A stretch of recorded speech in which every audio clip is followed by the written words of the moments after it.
Mwajya kubasuhuza mwese bakunzi ba Media TV. By'umwihariko mwamaze gukanda subscribe ndetse namwe mutarayikora ndabashishikariza kuyikora. Uyu munsi turagaruka ku mateka y'intwari ikomeye mu Rwanda, umugabo witangiye igihugu kugeza ku munota wa nyuma. Ese uwo yaba ari nde? Ni Fred Gisa Rwigema.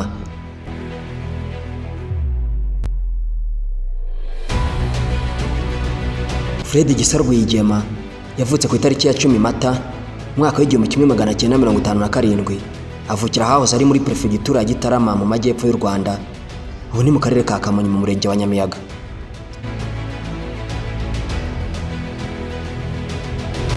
Mbahaye ikaze njya mujye kubana na Emmanuel Wihanganye.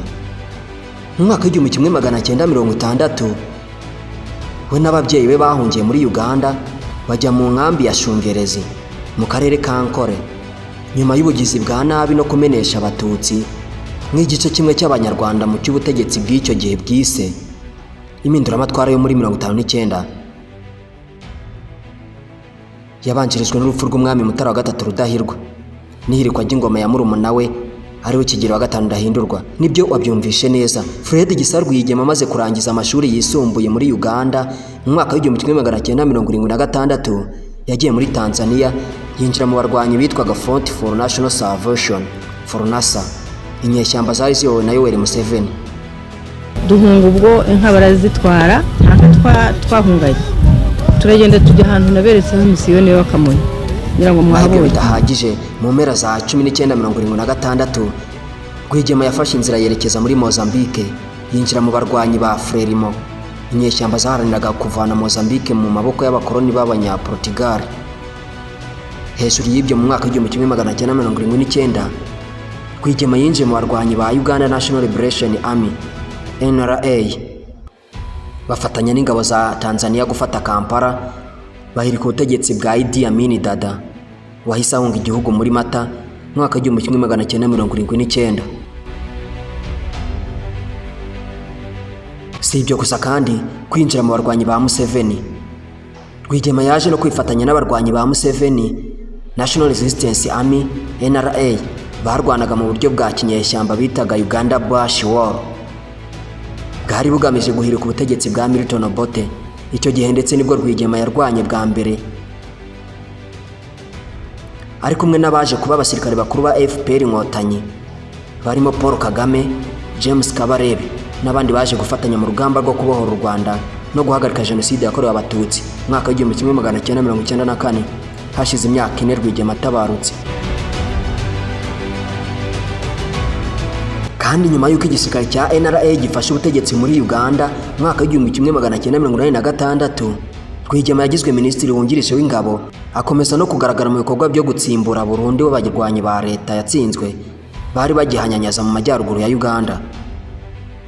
Nkaho ibyo bidahagije, Fred Rwigema n'umwe mu barwanyi 27 bari bayobowe na Yoweri Kaguta Museveni wagiye mu ishyamba mu mwaka w'igihumbi 1981 gutangiza urugamba rwo kurwanya Milton Obote n'ishyaka rya Uganda People's Congress bashinjwaga kwiba amatora mu mwaka w'igihumbi 1980 bagatsinda Democratic Party ryari riyobowe na Paul Kawanga Semwogerere na Uganda Patriotic Movement ryari riyobowe na Yoweri Kaguta Museveni.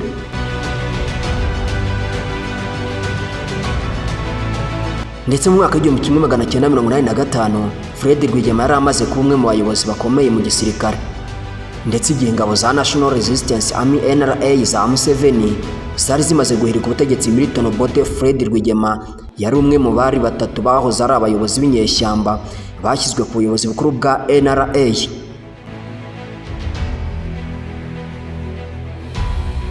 Nibyo wabyumvishe neza, icyo gihe nibwo Fred Rwigema yambitswe ipeti rya Major General, aryambikwa rimwe n'umuvandimwe wa Museveni Salim Saleh Ana Elitumwine, mu gihe Museveni we yahawe ipeti rya Lieutenant General. Fred Rwigema yamenyekanye cyane nk'umuyobozi wa gisirikare wakundwaga cyane n'abo yari akuriye, by'umwihariko icyubahiro cye nk'umurwanyi wo mu rwego rwo hejuru agikesha kuba mu ntambara yarwanye nta byaha by'ubugizi bwa nabi yigeze abarizwamo mu rugamba rwo gutsimbura burundu abarwanyi ba Milton Obote mu bice by'amajyaruguru n'uburasirazuba bw'amajyaruguru ya Uganda. Rwigema yakundaga umupira w'amaguru cyane akaba yari umufana w'ikipe ya Villa yo muri Uganda.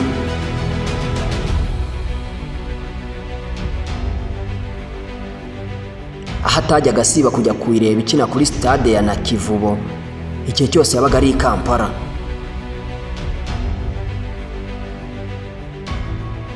None reka tuvuge ku rugamba rwo kubohora u Rwanda n'urupfu rwa Rwigema. Ese amateka yabaduhishiye iki? Reka dutunge itoroshi mu bitabo twegere impuguke. Tariki ya mbere Ukwakira umwaka w'1990, Rwigema niwe wari ku ruhembe rw'urugamba rwo kubohora u Rwanda, ayoboye abasirikare b'inkotanyi bateye binjire mu majyaruguru y'u Rwanda.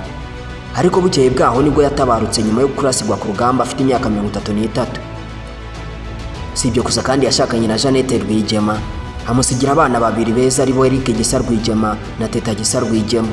Nyuma y'itabaruka rye yasimbuye ku buyobozi bw'ingabo za RPA na Paul Kagame wari ufite ipeti rya major, ayobora urugamba kugeza ku ntsinzi yo ku ya 4 Nyakanga umwaka w'1994, hari nabwo inkotanyi zahagaritse jenoside yakorewe abatutsi.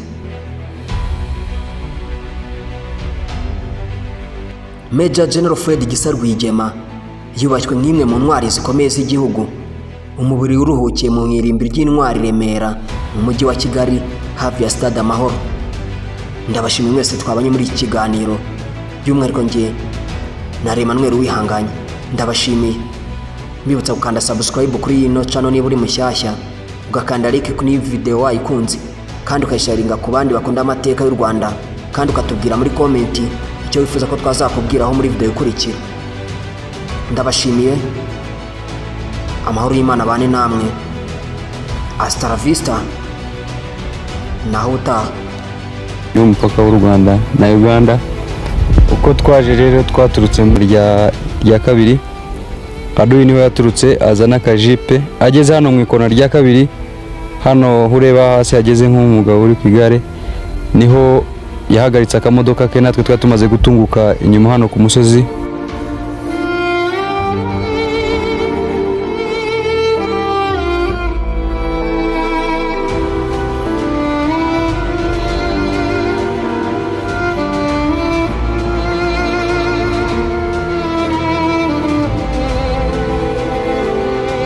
Hano turi ni aho Aduyi yari ahagaze ajya kurasa nyine.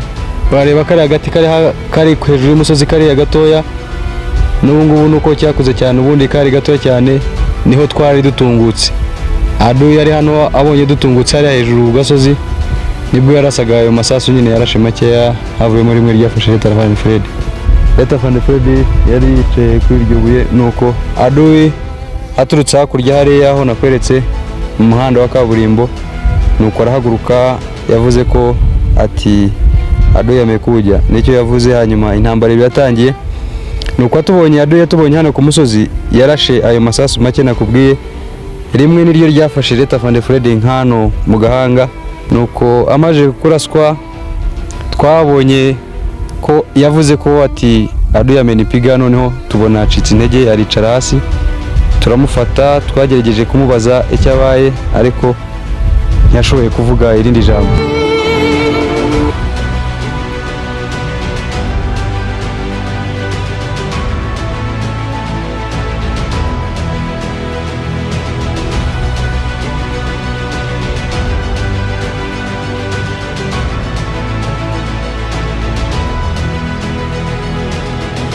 Nabyakiriye ko byari ngombwa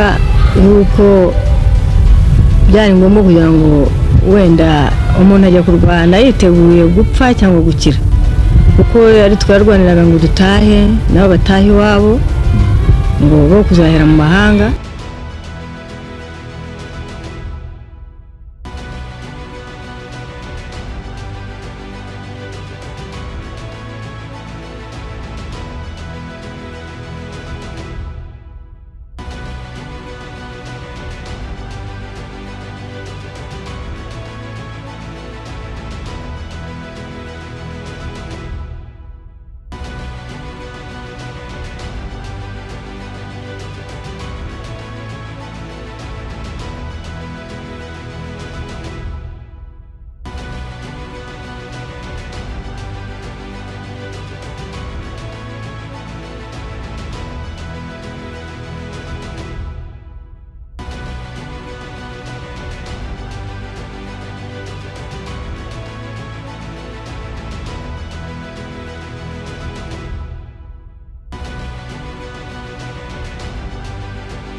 abazwi n'abatazwi b'intwari zavuye kuri uru rugamba,